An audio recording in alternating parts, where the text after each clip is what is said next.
This week in White Supremacy, we are back. We made it through the first week of the new whitening of America. Fuck Donald Trump. Yes. Throw that on. Fuck Donald Trump. We're going to play that while it's legal. Probably sometime in January that will be made illegal. We actually might not even be in the air. Oh my God! By the time that happens, I mean, we're seeing the dark side all come into place. Emperor Palpatine and Darth Vader and all of them.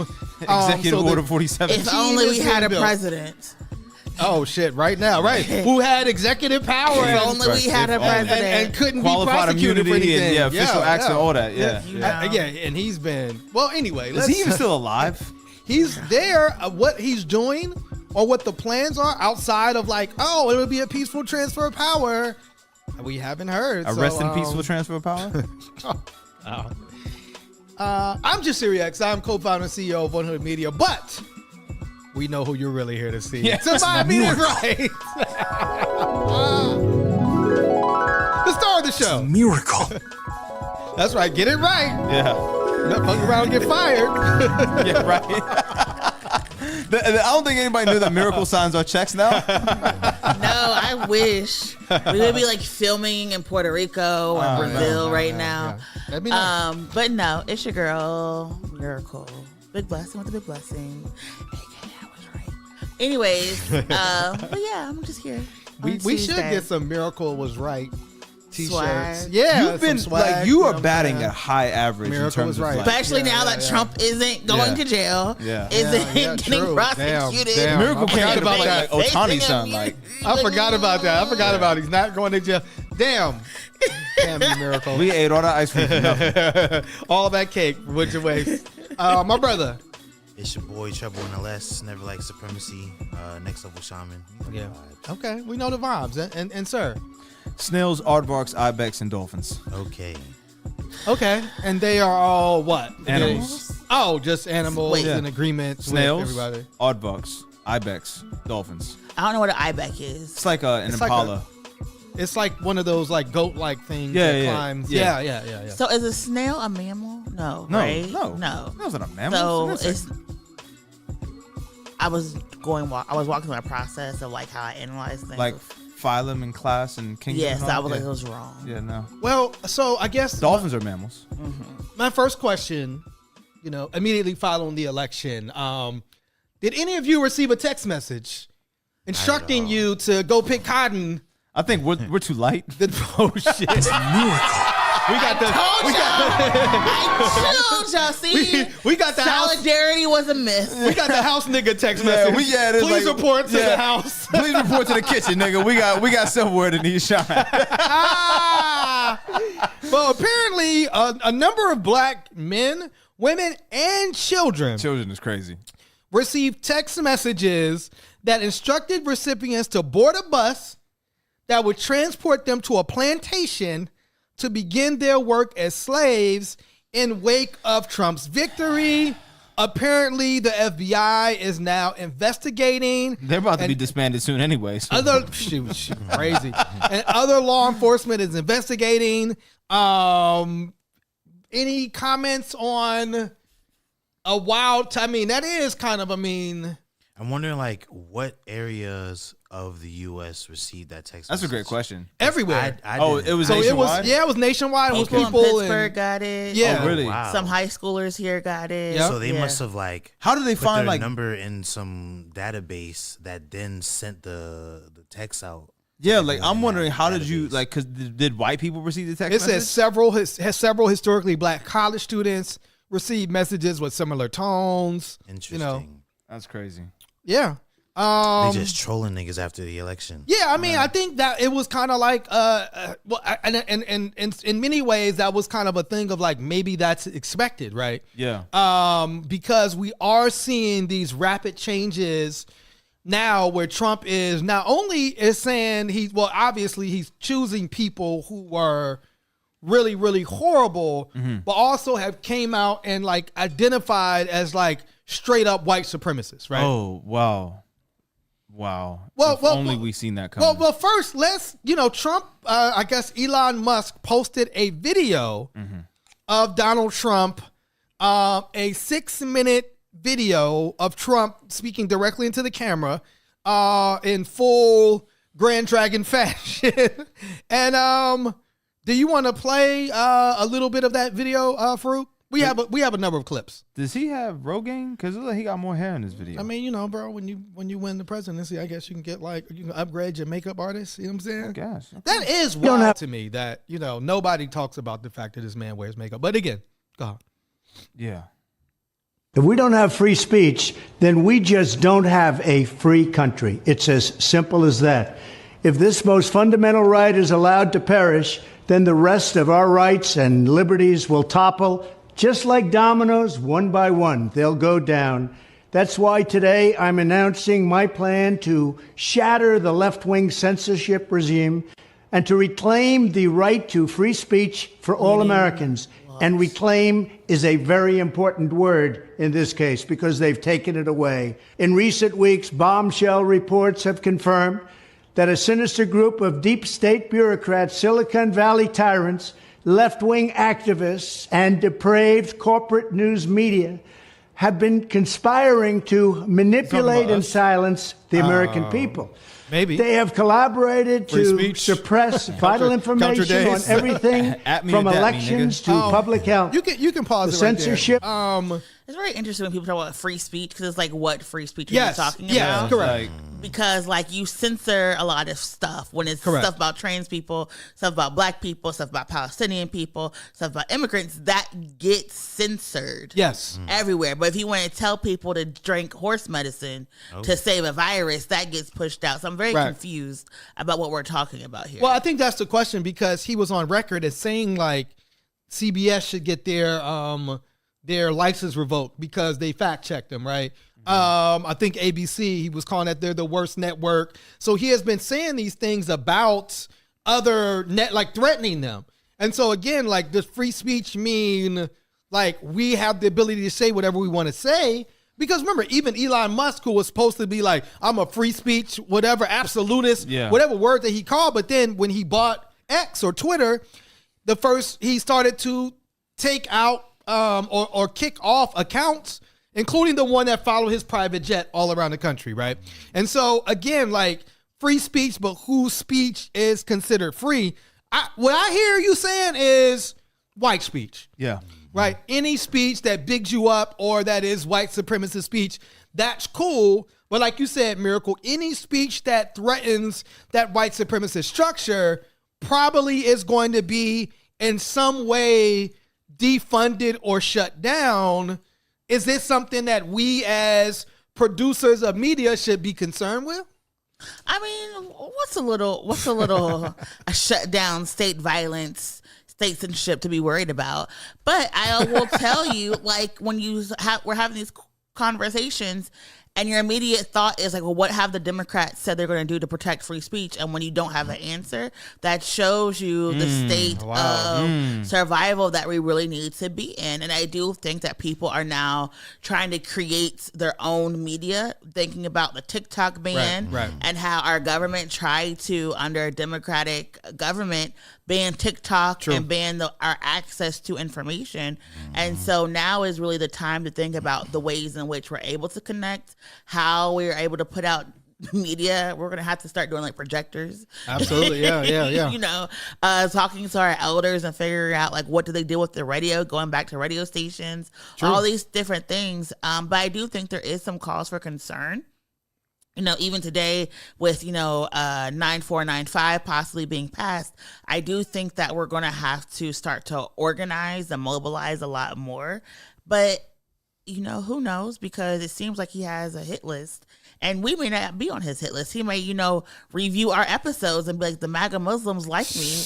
And he may let us go. We may be. I mean, you were his lawyer. We may be in New York City. I mean, we could be I don't hate free speech. I support, This Week in White Supremacy. I let them go. Who knows? But I do think the way that we have come to know the world is going to radically change because people decided not to fight for the world that we have. Right. I did just want to say before I come to you, Trouble, that you mentioned House Bill 9495, which is the Stop Terror Finance and Tax Penalties on American Hostages Act. And basically what this bill, if this bill passes, it would give the United States the ability to just terminate any tax exempt status of any quote unquote terror supporting group. So if this passes, somebody could say, oh, One Hood, we saw y'all show up at this rally in support of Palestinians, therefore we're taking away your nonprofit status. But we didn't have no video up at a rally. I'm just saying this could be something that could happen, right? We saw you at this rally supporting against police. We saw y'all organize against the police in Pittsburgh. Therefore, we feel like you're supporting terror. Y'all got Muslim names. Y'all wearing all types of Palestinian stuff on the show. Y'all got Palestinian nails. I wonder who he's talking to. I wonder who he's talking Palestinian to. nails is crazy. I wonder who he is talking to and who is he talking about. And luckily, as an individual, I express and I fight for people who are oppressed. Come on, I try to use my fashion as a faction in my activism. Let's go. I'm not coming at but you. But you didn't see no specifically. One Hood stuff. You didn't see any One Hood stuff when I was out here fighting for freedom. We do have a red, black, and green and One That's Hood. RBG. Again. Revolutionary but gorgeous. Right, but that's on all RBG. digital streaming platforms. That's RBG. Do you see how, let it out. Any other things of note that I've done that you forgot to mention? I'm not saying it's you. I'm saying us collectively, Miracle. And I told you what my price was. Talking about you have a contract, you can't leave. Wow. So anyway, that's what the bill means. Yeah. And if this bill passes, organizations like ours, organizations that do this type of work, that strive to be also radical in many ways, that radicalism, remember, it was like, under Trump, it was the black identity extremist. Black identity extremist, right? Mm. That could mean our tax exempt status can be taken away under Trump, particularly if you're a dictator on day one. That could happen just right on day one all across the board. Just want to say, it doesn't have to be radical organizations. They could just basically say any organization that talks about birth control. Yeah, absolutely. Any organization talks about abortion. Any organization Radical talks is a about very fluid interracial spectrum. marriage. Like Right. I think a lot of times we think when we hear terrorism, we think of violence or Muslims or Islam, but we got to remember that what they have been talking about is a fight for men's rights, and it's talking about women and feminists have been terrorists. Yeah. So we are not even thinking about all these other nonprofits. I know, Trouble, you had wanted to interject. Yeah, so I wanted to talk on the topic of free speech and how one could organize against that. And I just wanted to shout out One Hood. Yes. Because we have a program coming up in January called the One Hood Media Academy. Yes. For those who want to learn how to navigate media from a more conscious perspective, right? How do you navigate knowing that there are things like AI out there, and knowing that there are platforms that are limiting the things that you can say and the topics that you can talk about, and how to kind of formulate your own thought processes, how to break down news sites and like how they're politically aligned and stuff like that.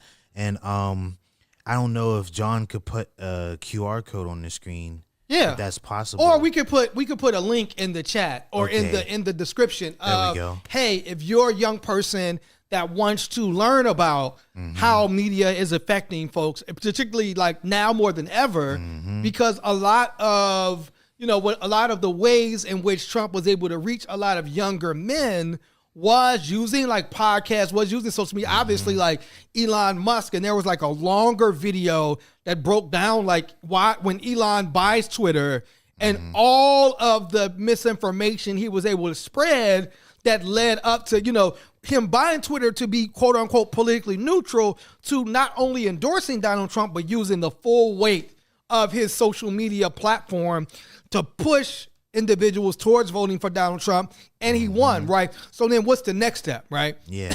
And will these billionaires attempt to influence more, obviously more aspects of our lives, so empowering young people to see through that is a big thing. We had another clip in this Trump 6-minute diatribe where he spoke directly about his plan that we told people. Again, it was weird to see these, particularly these young black like drill rappers, promoting Donald Trump but now Donald Trump is saying he wants to have the death penalty for drug dealers. Do you want to play that? Every gang, street crew, and drug network in America, every single one of them will be dismantled. We already know where these turf wars and drug dens are. We know who the people are. And we're going to charge them and charge the culprits with every crime that we can find. We're going to be fair, but we're going to be tough. We also need the death penalty for drug dealers. So important. The consequences.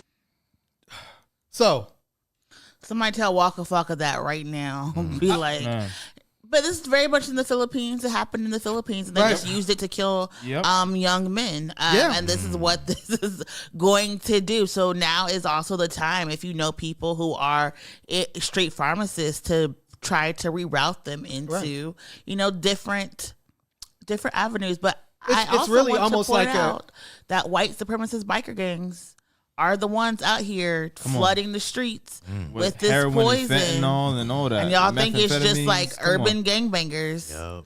but are those gangs going to be the ones targeted? No. And that's the unfortunate reality is it's like we're moving from mass incarceration to like mass executions. Because we know when white men say gangs, and we're talking about dismantling gangs, that these white people think Crips, Bloods, they think like MS-13, they think like the Mexican Mafia. They're not thinking about the white biker gangs, right? They're not thinking about Hell's Angels and these type of gangs, right? Or Sons of Anarchy, right? They're not thinking about that. They're thinking about, we voted for this man because he told us he was going to, this is about punishing black and brown people. To me, ultimately, this is about you seeing a country, black and brown people like having babies and birth rates rising, white people's birth rate are not remaining stagnant or going down. And you want somebody that's going to get all of these people either out of the country by mass deportation or literally execute black people. And again, now that the police understand that they have this power, right? We want to dismantle these gangs up into the death penalty. And they have a president in place that's saying police immunity. What do we think the outcome is going to be? According to what we've heard recently, a Michigan State Police shot and killed a young man recently. So are we going to see more of this? You know what's interesting? Like the irony of all of this is sickening because we're acting like Trump didn't have 34 felonies, right? We acting like his entire cabinet in his last administration was all people he bailed out of jail and got pardons, and like they wasn't out here breaking the law. Yeah, like they was like we acted like he like runs a criminal gang. He like has Donald Trump runs a criminal gang. Yes. You know what I mean? Like this motherfucker wasn't impeached twice. Yes. You know what I mean? Like he wasn't under suspicion of trading sensitive information with other countries. Like he wasn't looking at, flushing down nuclear launch codes and all that Mar-a-Lago under the toilets and all that. Yes. You know what I mean? Like what are we really talking about here? You know what I mean? Like, it's scary hours right now in the States, man. Like it's really spooky out here. It is really it's like we have to brace, right? And particularly like if you're black and brown, because Trump also is naming, Stephen Miller, who we know is like really like I think, how old is Stephen Miller? He's like 35, but he looks like... Man, So how about you were a bigot, man? You age like milk. Yeah, he looks. But anyway, Stephen Miller is somebody who was the architect of Trump's family separation plan, right? Where he was separating families, and then Trump named a new border czar. Which is crazy. And this border czar is on record. What's this man's name? Oh, Tom Homan is his name. He did, prior to being elected border czar or named border czar by Trump, he did an interview on 60 Minutes. We'll play a clip of that interview. This is foul talk, man. If it'll queue up. There we go. We have seen one estimate that says it would cost $88 billion to deport 1 million people a year. I don't know if that's accurate or not. Is that what American taxpayers should expect? What price do you put on national security? Is that worth it? Is there a way to carry out mass deportation without separating families? Of course there is. Families can be deported together. That's such a crazy. We have seen one estimate. He talking heavy. Families can be deported together. So can I say what I had said yesterday? Yes. On social media. So what did you say? So what I had said yesterday was the overwhelming majority of the 55% of the other races that voted for Trump. Yes. Right. And the Latin for Trump movement being so powerful. Yes. No one was surprised about their resurgence in this election. Right. I think that for me, what was interesting was the 55% of other races, like Arabs, Asians, everybody else. Yes. But the question I have is, what do you lot plan to do when your chickens come home to roost? What are you going to do with those eggs? I mean, they're going to have to go back to their country with them eggs. What can they do? Like, so it's like, you're voting. You clearly were suckered into voting against your self-interest. And now that immigration is probably going to be the forefront and the number one thing that this administration starts to enforce when they resume power in January. So you absolutely have family members that are undocumented. 1,000%. You have siblings, you have people that are close to you that are absolutely undocumented. So you voted for what? To eliminate them? Like there's a clip. I'm putting this clip. And it really, this clip kind of sums up the mentality. Mind you, this is a Latino man that has a Trump hat on. They let in hundreds thousands of people who already have criminal records. If deporting them creates a mass deportation, I'm all for it. But what if rounded up in all of that are people who work on a farm? They're doing the jobs that Americans don't want to do. Does that worry you? That wouldn't be fair. Of course, they need to make sure that they don't throw away, they don't kick out, they don't deport people that are family oriented. Right. So it's this idea of like, oh, I'm one. I'm one of the good ones. I'm one of the good ones. But you bought into that dream. Like, yes. The thing is, it's like, it doesn't stop or start with you. You're part of the collateral damage. Like, you're not exclusionary in this. Like, there's no exemption for you. It's the fact that you voted for an America that does not include you. Right. In any shape or form, you are not included in this doctrine. But again, and it's funny because they told you don't vote though. Immigrants who are undocumented can't vote. Correct. Right. So when we're talking about this is what you voted for, people who are going to be deported did not vote for this. Correct. And I think this is very important. Number one. Yes. Number two. I know twinning. Yeah. Sorry. Besties, it's the toxicity that just Jesus Christ. So I think that's very important, right? But also when we're talking about why these whatever for Trump's existed, we've said before the elasticity of white supremacy brings people in and it kicks people out and it makes people think that they're special, like they're the chosen ones. Yes. They're going to be protected. And that man said, no, your family and the citizen that you are connected to can all get your the anchor F baby, on. all your niggas right? can go. Yep. And so I think that is something that we have to think about. But also for me, my question is, does that mean the sanctions end? Does that mean Cuba can finally be free? Does that mean Venezuela can finally be free? Probably not. If we're going to talk about these mass deportations, what are we now going to do when that's going to cause social unrest in other countries where their anger is going to be targeted at the U.S.? Right. Well, that's one of the questions.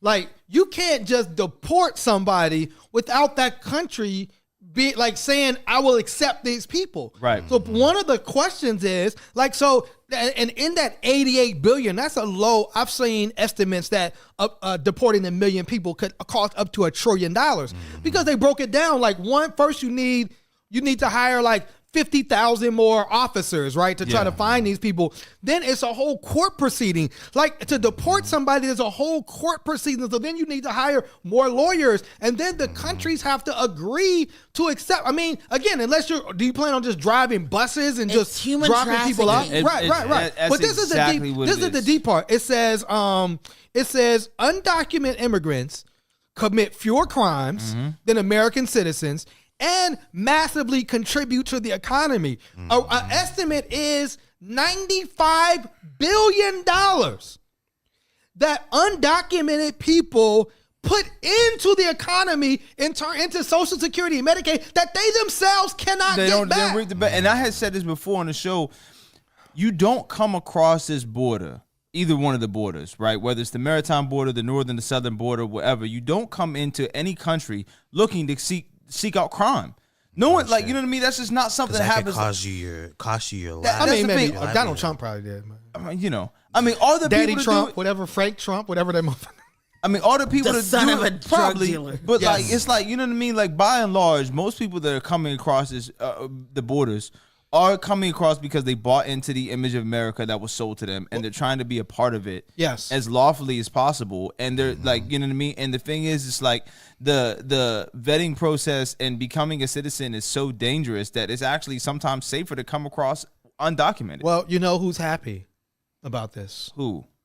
Private prison companies called my Trump's God. deportation plans unprecedented opportunities. Like this is such a triggering That's thing for me. Crazy. It says what I mean? private prison groups express a near unrestrained glee over what it called an unprecedented opportunity that a second Trump administration brings.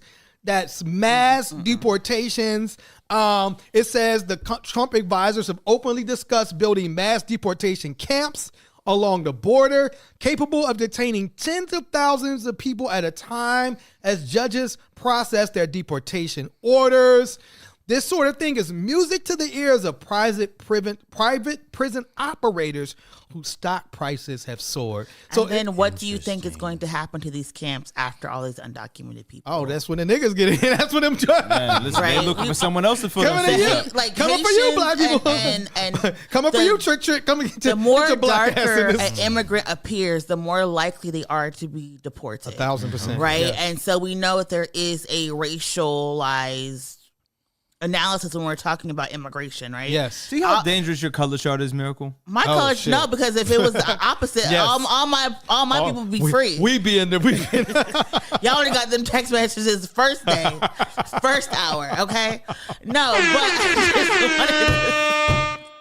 I just wanted to point out, and it wasn't me. I forgot the person's What name. did you call me on here? A light-skinned bitch? Like, Jesus shit. Christ. I don't recall. I just wanted to. It wasn't me. It was somebody was She talking said if about. the jersey fits, my nigga.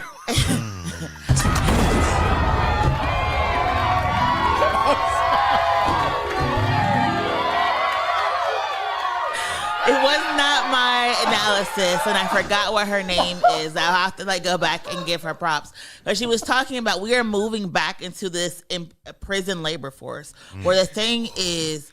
The reason why we want Democrats to lose is because they are for universal rights. If the universal rights goes away, there creates a new poor working class community. And what did you do with working class people? You incarcerate them, then they labor for you, they work for free. So this idea of It's like there's a whole amendment based around what that. are we going to do if we don't have undocumented people working? We're going to create prisoners, and we're going to force these prisoners to work, right? You can't afford your house. You can't afford all this type of stuff. It's these corporations that are buying up all these homes. Now you're homeless. What's the solution to homelessness? Arresting people. Oh, you're mentally ill. What are we going to do? True. Arrest you. And that's what they're doing. Supporting you need help with an addiction. When we do arrest you, we've now created a whole disappearing class of folks who just somehow are too bad to be outside, but just good enough to be incarcerated and forced to work for these corporations. And that makes me think. So I was watching this video where Jess Craven was breaking down the economics of mass deportation and how on the opposite side, if they were to put undocumented folks on a track to citizenship, that over the course of 10 years, it would increase our GDP by like 1.7 trillion. And I was like, with those numbers in mind, why would they still want to mass deport people? But now hearing them trying to create more prison labor makes sense that someone who is invested in private prisons would want to create these structures so that down the line, that 1.7 trillion could actually be way more in their pockets from free labor. 1,000%. I mean, you know, you again, don't pay taxes on them. Yeah. you know, Stephen Miller was the architect of Trump's separation policy. And to be clear, they're not only talking about, you know, he's on record as saying a 10-fold increase in deportation, right? Yeah. But they're also talking about denaturalizing citizens. Yeah. Oh, wow. So if you were a naturalized citizen, like taking that right away to denaturalize you. And so again, all of these things are possibly going to happen. You know, Trump's on the record as saying he wants appointments during the recess, right? He wants the Senate to push through all his appointments. He wants to be ready. Day one, January 6th, it's going to probably be more violent this January 6th than 4 years ago. And it might not even be like physical 5 violence, years it's ago. like legislatively. 1,000%. You know what I mean? Like, this whole thing about, you know what I mean, denaturalizing citizens. This is shit out of a sci-fi film. Correct. Like, this is like, you know what I mean? This is like some 1984, some Brazil, some Parable to Soa. Like, this is so many of these different things. And what's terrifying is that all of us know people that this would directly impact. 1,000%. Like, we're only like 1 to 2 degrees separate from a human being that has fears about this when they go to sleep now. Yes. And so that's really the interesting part of it as it unfolds is how far is it going to go? How quickly is it going to go? He really going to try to get me the fuck out of here. But to Miracle's point, there has been Democratic governors of these different states that have come out and said, we're going to protect our citizens. We're not going to allow the federal government to come in. So it'll be interesting to see, because remember, you just had a few years ago, they tried to kidnap the governor of Michigan. Yep. And so it will be interesting to see if these Democratic governors kind of take this stance. This really is like some Civil War beginnings. Man, right, exactly. Like, this right? is a precursor to a Civil War. Like, will Trump then say, okay, then we won't give your state any federal money? So you have to have like sanctuary states What now. is the next state? Another thing that has come out of this Trump victory has been this increased attack on women. Right. Right. One of the things that, came out of it were these white supremacists. Nick Fuentes is one of them, started to post a meme that said, "Your body, my choice" to women. Yeah. Basically, because a woman has said, yo, women, we need to just not, have any more sex with any of these men. And his response to it was, "Your body, my choice." Right. And again, Trump is on the record as saying, I just grab him by the pussy. Like, I moved on her like a bitch. I just start kissing him. I don't ask. He said this. Like, this is on.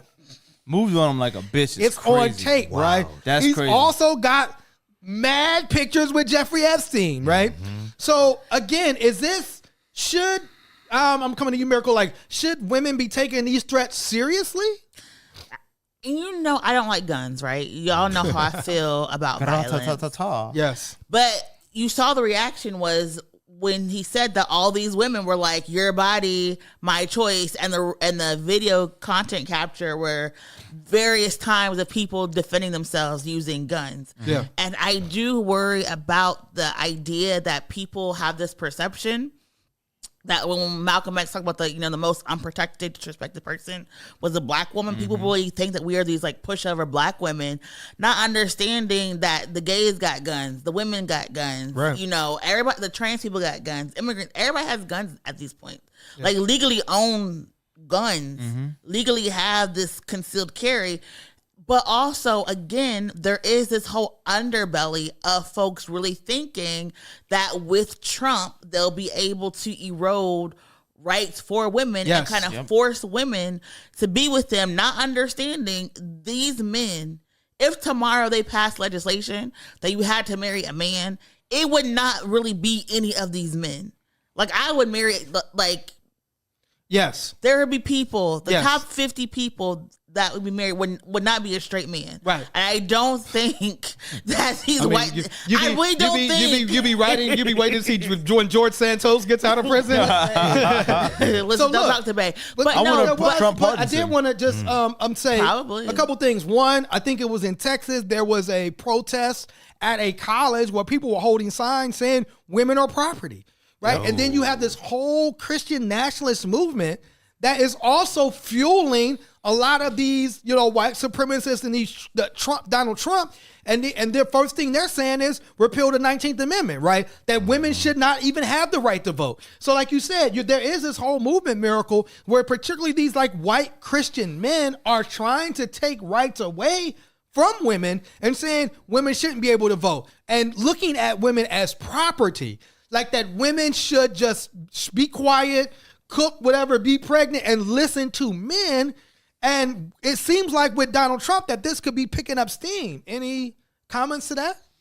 I mean, this is what they wanted, right? This is the America they envisioned. So, of course, it's going to it makes you wonder if these 70% of white women that voted for Donald Trump, is this what they wanted? Clearly, it wasn't a deal breaker for them. Right. Like, you know what I mean? Maybe this is like, you know, these are the pick-me speaking out. Like, hey, you know, this is the America I want. You know, take the load off my back. I don't want to cross the bear.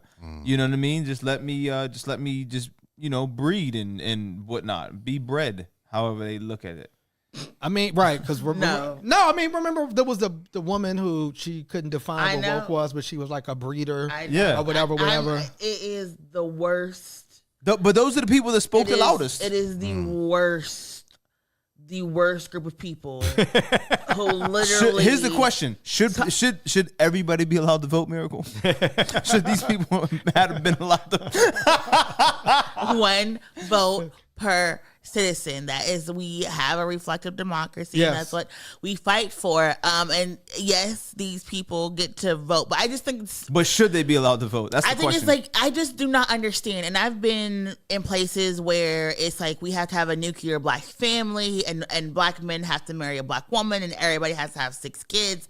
I've been on all aspects of this breeder ideology, right? And it doesn't make sense logically, but it's just disgusting because then you make people feel like in order to be a part of whatever identity, they have to be out here just.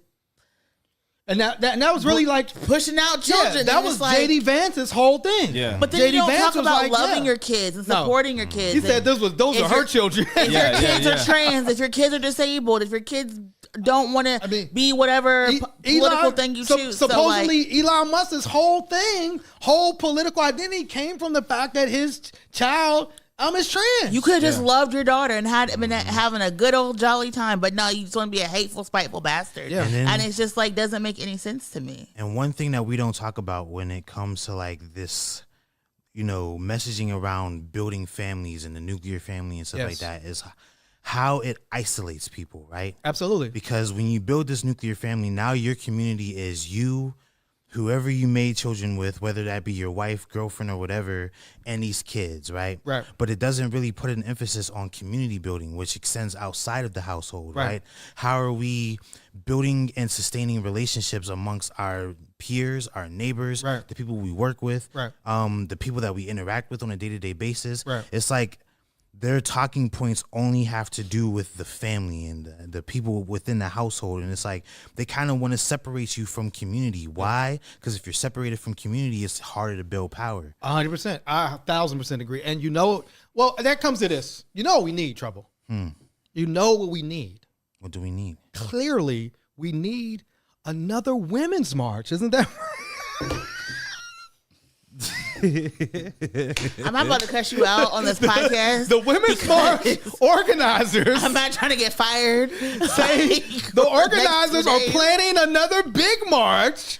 It says the Women's March event organizers say they're preparing a, quote, comeback tour. A comeback tour? There's no fucking tour. This is not a celebration. People are going to be dying. A comeback tour? Like, what are we, Justin Timberlake? You know what we need right now? Tour. Pussy hats and marches. A parade. No, this is why, after all of the other conversations, they pushed out the leaders of the actual Women's March, Tamika, Carmen, and Linda, because they were radicalizing and training women about their rights, about policies, about the need to fight and organize. A tour? Yes. A tour. You're not going to take our joy, says Rachel O'Leary. I'm tired. Wow. I am tired of bastardizing joy. So bad, I'm tired of people making. When we talk about joy being radical, we're talking about using joy to fight for a future and build the community. We're not talking about just having a party. We're talking about finding joy in solidarity, finding joy in the fact that we haven't been broken, finding joy that there are people who are still fighting for a better tomorrow, finding joy in the fact that we have tears that we can share with people who've gone through the same things and understand that there is a better day ahead. When we're talking about joy being radical, we're talking about joy being something that drives us to organize, to fight back, not just to go march and have a parade. And these Women.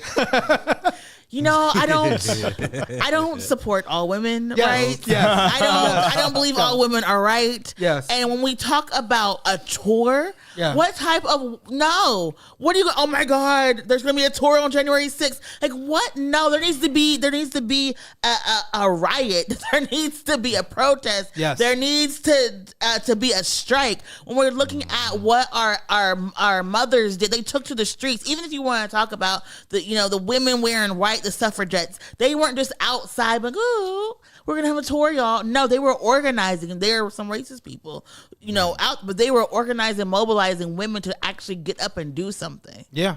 And I feel like this is a call to action to people, right? It's like the same way that we on this podcast encourage you to question your politicians and question those in power. We also would encourage you to question your organizers and the people that are putting these things together. Question the intention behind what they're trying to organize. Question how this will actually help towards your liberation, and if it'll actually help towards your liberation, or if it's just smoke and mirrors and identity politics, or just parading this false concept that doesn't really lead to any true liberation. You mean like wearing a blue friendship bracelet to show that you didn't vote for Donald Trump? You were the safe one. Yeah. It says, in response to presidential election results, some white women are crafting blue friendship bracelets on social media that signal that they did not vote for Donald Trump.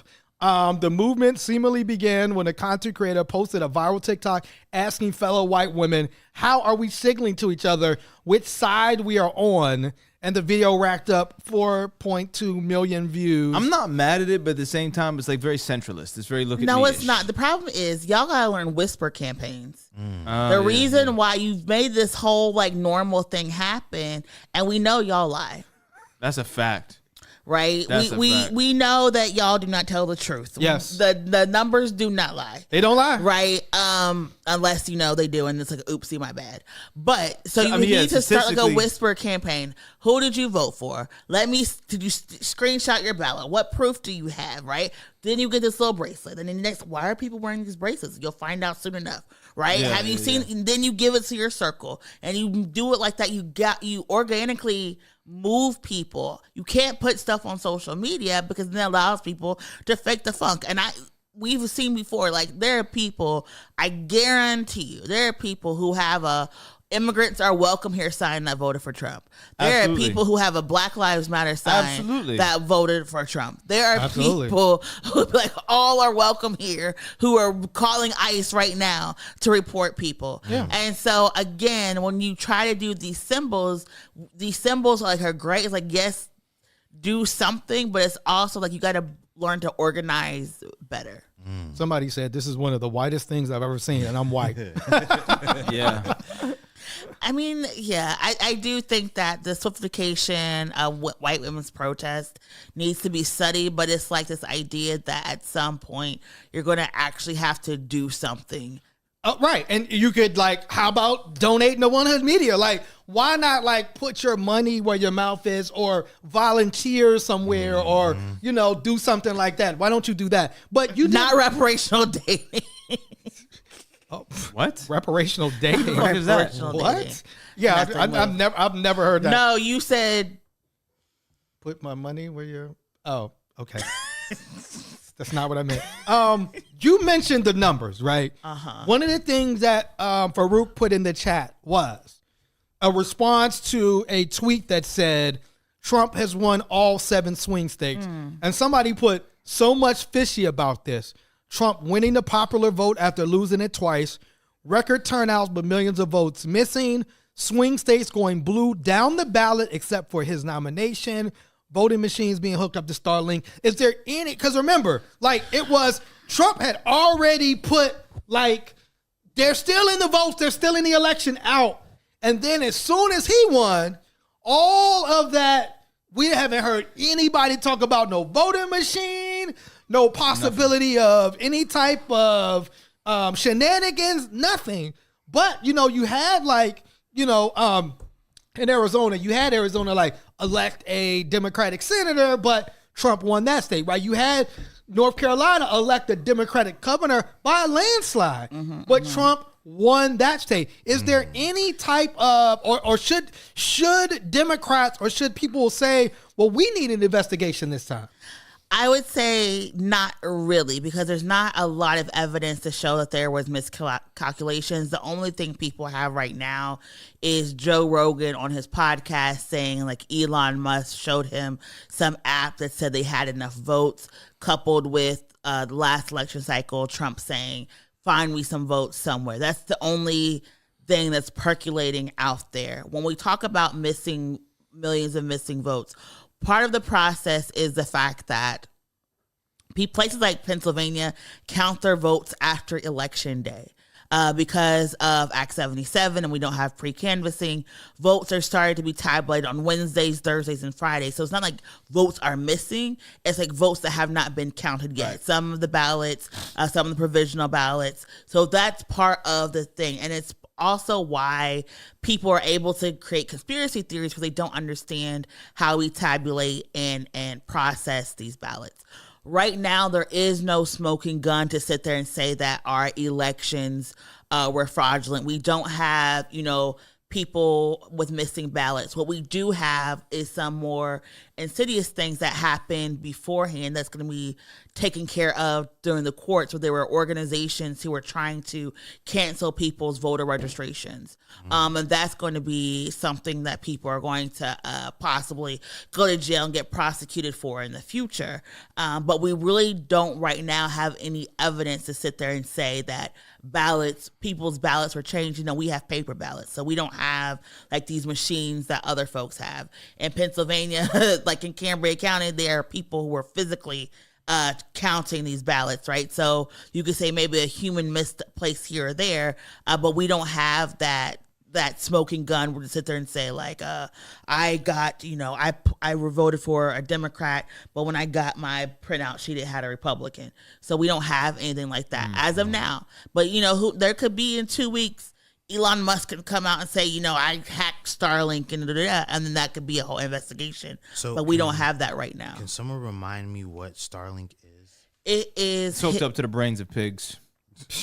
It's satellites in the sky that Elon Musk has that can give like Wi-Fi to different places and that can help different places. So yeah, it's Elon Musk has a bunch of satellites in the sky. You know what I'm saying? Just like your internet connection. Correct. Okay. Like your FiOS. So I guess last question. There was a lot of talk about I guess there was a lot of looking back to the campaign that Kamala Harris ran, who she chose to talk to. There was there were somebody that said that he kept sending like message after message about changing the messaging around Gaza. It never got responded. There was something that came out that said, Democratic insiders begged Kamala Harris not to campaign with Liz Cheney. People don't want to be in coalition with the devil. That was ignored. Do we think that it's going to be like is this a come to Jesus moment for the Democratic Party? And will the Democratic Party make the necessary changes? Or is this a moment for the more radical left-leaning folks in the Democratic Party to say, we have to find our own thing and do our own thing? When has the Democrats, even with Obama, changed anything they've done? Like, they were even resistant to Obama initially. So I think I think when you talk about it, it's like a national, there's obviously like the DNC. Yeah. Which is the national. We have like Democrats locally. Right. That have done things. Yes, right? absolutely. That have changed policies that have positively affected our life. So when we're talking about this, we're really talking about like Nancy Pelosi and like the national Democratic Party is like, do they get pushed out? Do they get aged out? I mean, this would if this wasn't the opportunity for them to do it. Like, if they don't do it now, they're never going to. Well, like, we're just gonna wait for all of them to die. Well, the New York Times has a headline: Nancy Pelosi insists the election was not a rebuke of the Democrats. Oh, okay. I'm just. what was it, Nancy? Yeah, like why do you say words, Nancy? What was it, Nancy? She burning them kente cloths right now. She'll never take a knee again. Fuck y'all niggas. Insidious that we are forced to engage in this political process because we see right now the minute we do not engage fully, how our rights can be stripped away. True. But the fact that the Democrats keep using this for a money laundering scheme, in my opinion, is even more insidious. So it's the idea that like people have been going through the Harris campaign and their expenditures and some of the things that they use that money for. Right. You know, whether it was to build podcast sets or to invest in like promo materials instead of investing in grassroots organizations, instead of investing in community conversations. And that is what grinds my gears in ways that people cannot understand, is that we understand that people's lives and livelihoods are on the ballots. And instead of saying, you know what, we made a mistake 8 years in a row, it's like, oh, this is not a rebuke. We did nothing wrong. Right. And we're just going to keep making these mistakes until folks take over. So whether it's DSA or the Working Families Party or whoever, like this is going to be our reality until people understand that folks are fed up and tired and they're not going to deal with it anymore. I think we collectively forget when Malcolm let us know that the Democratic Party is like foxes. They'll smile at you and they'll smile in your face, right? But they still might eat you. Yeah. You know what I'm saying? And I think that, I think the biggest thing to me was just like the not understanding how unpopular that Joe Biden, although you had all the data that showed like Joe Biden was very unpopular to Republicans and Democrats, right? That like they said at one point that 20% of the people in the United States were comfortable with the economy, the direction of the economy. 80% of the people were not in approval of the economy. And when asked, Kamala was just like, yo, I'm not going to do anything differently. So again, Miracle was right again. Because Miracle was the one saying she has to pull away from Joe Biden. She said it on the show for about 10 straight weeks. Yeah. People think I'm a hater. I want the Democrats to succeed. I want people to live, right? And it's the idea of like, if I know that people are struggling and people are thinking about going to commit crimes, you can't sit there and say the economy is good. The economy, and what did you say? Not yet, but we will. Yeah, we didn't, but we will. That's what they should have ran on. Like if they would have ran on that, they would have won so much better. Yes, we will. Yeah. Like we didn't, but we will. Yes, we will. Give us an opportunity. Like if they would have had the wherewithal to take accountability for all of their political shortcomings and just ran a transparent campaign. Like, hey, listen, you know what? We got I think they tried to say we got some things wrong. I think Joe Biden actually did try to say that, but his messaging was so anemic and his presence was so fading and fleeting. You didn't instill any support from your immediate Democratic voters, which is why the election looked the way it looked. And had you just been honest and had the opportunity to say, okay, you know what, we are going to shake the Etch-a-Sketch. We are going to listen to Miracle Jones, Esquire here, and distance ourselves from the things that haven't been working over the last 4 years, from a stale political ideology that has left so many Americans bankrupt and looking for a political North Star. You would have been able to have a different result for this past electoral campaign, but instead you really chose to stick to your laurels and rest on something that you were okay with failing. And the Democrats have, again, we said this time and time again, last show and the show before that, and we're probably going to continue to say it, the Democrats have nobody to blame but themselves. It does makes me wonder as they're going into this, over $1 billion that Kamala Harris raised, but is in $20 million in debt. Yeah, how? How does that make sense? Well, again, they're going over the expenditures, but then who gave that money? And I think when you talk about running on like economic populism, and you're talking about like moving into like a more working class message, if those people aren't the ones donating to your campaign, if you're getting this money from corporate America, they're going to want things to continue to go how it is because that benefits corporate America. And I think the one thing that Trump offered an alternative to what's happening right now. And it's like, if you're not comfortable with what's happening right now, you're like, I don't like how things are currently going. Let me try this guy. Maybe he'll do things differently. You know what I'm saying? The sad part, or the worst part about it, is what Miracle said, is now, like, not only our lives are on the line, right? But an article came out that said that because of Trump's win, that Israel is like pushing to annex the West Bank. Yeah. Right. That now, like, Netanyahu feels like, because Donald Trump has been on the record as saying, finish the job, whatever that means, as if, thousands of Palestinians have not been killed already. So again, for us, it's like, I think it goes into like, how do we radically protect one another? How do we radically include one another? Mm-hmm. As this attack is on the most marginalized, right now, Trump's whole agenda is going after like the people that can defend themselves the least, right? He's going after undocumented folks. He's going after trans folks. He's going after, poor people, right? And so it's like, I think that's the next step for us, is how do we become like radically inclusive of one another? And how do we make sure like we're protecting of one another in these ways? Anybody else? Miracle? Biden is still president. There are things he can still do. Hey, and people are like, 30 days is up. I mean, people keep calling me. I've had so many Caucasians call me crying, and it's like, your president is still your president. Mm-hmm. Demand he do something. Do not just give into fear. This is the time for work. This is the time for action. Demand he step up. Demand he uses his privilege. Right? I'm not saying he should say he's not leaving the White House, but I'm saying there's things that he can do. He can cancel student debt. He can